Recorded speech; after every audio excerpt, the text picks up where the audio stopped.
But somewhere I read of the freedom of assembly.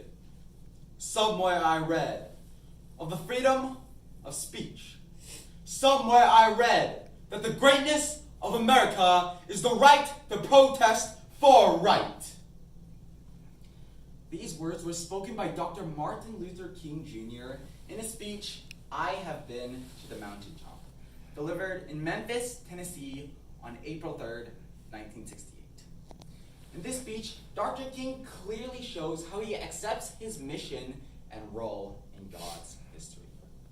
Today, we'll look at the historical context surrounding this speech. Then we'll look at the rhetorical devices that make this speech so impactful. And finally, the prophetic elements that make this speech so memorable. According to the National Archives, in February of 1968, 2 sanitation workers in Memphis, Tennessee were accidentally crushed to death by a malfunctioning garbage truck. These 2 workers were among thousands of black employees working in unsafe conditions, facing unfair treatment and low wages. The families received no compensation. This was a last straw, and they called on Dr. King to help their cause. Dr. King had come earlier and led a march, but that had turned violent. Now he came back to give a speech to urge the workers to have a second march, and this time to keep it peaceful. What the workers heard that night turned out to be one of the most impactful speeches, delivered by one who understands his place and role in history. In this speech, King instantly hooks his audience through the use of many rhetorical devices. First off, he frames his entire speech in the grand analogy of the prophet Moses talking to God. You will hear the allusion to the promised land over and over again. Up on the podium, Dr. King first imagines himself standing at the beginning of time, telling God where he would like to be placed in history. I will take my mental flight by Egypt, and I would watch God's children in their magnificent trek from the dark dungeons of Egypt across the Red Sea through the wilderness on towards the Promised Land. But in spite of its magnificence, I wouldn't stop there. I would move on by Greece and take my mind to Mount Olympus, but I wouldn't stop there. Here we see Dr. King using the rhetorical device of epistrophe, the repetition of certain words at the end of successive sentences. He repeated the phrase, "but I wouldn't stop there," many times in order to emphasize that he was not choosing any of the magnificent eras. He goes on to imagine himself in the great heyday of the Roman Empire and through powerful events in U.S. history. But he wouldn't stop there. Listen carefully to his final choice. Strangely enough, I would turn to the Almighty and say, if you allow me to live just a few years in the second half of the 20th century, I will be happy. Now that's a strange statement to make because the world is all messed up.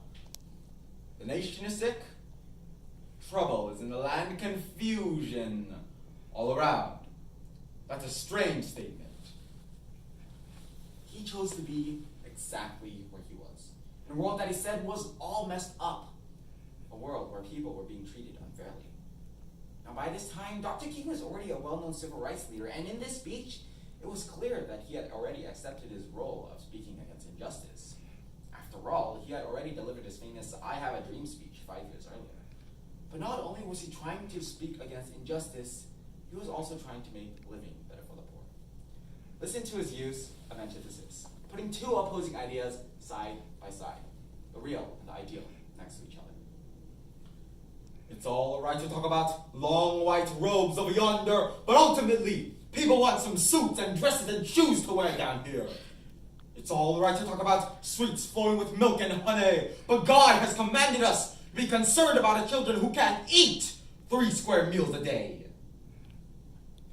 By using words like streets flowing with milk and honey, King kept everything within the context of the Promised Land.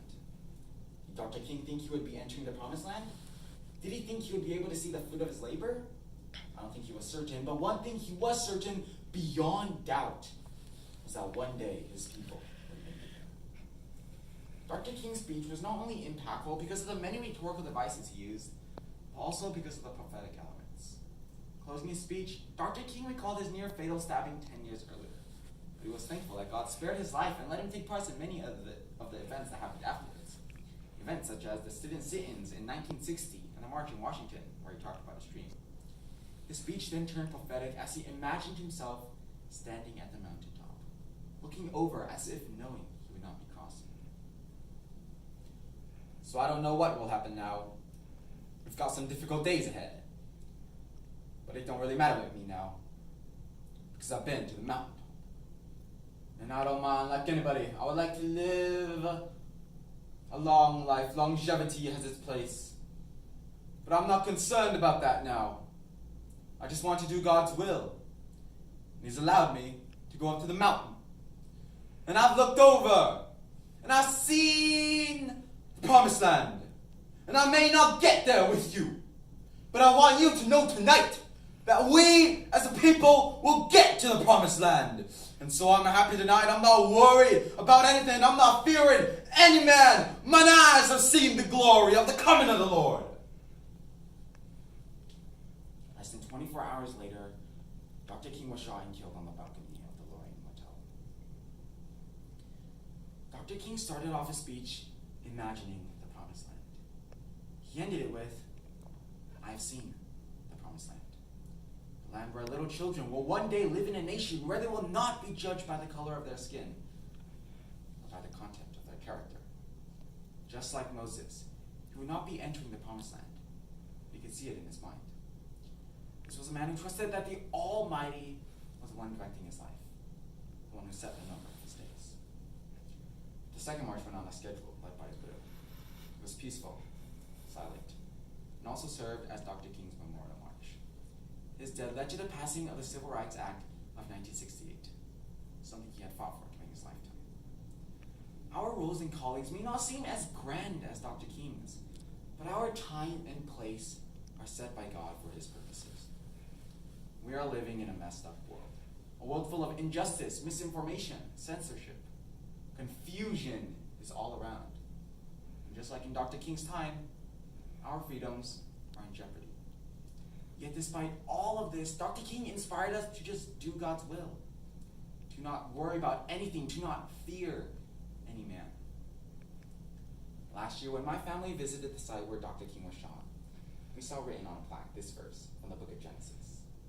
And they said to one another, Behold, here comes the dreamer. Let us slay him, and we shall see what will become of his dreams. We are still seeing what is becoming of this great leader's dream.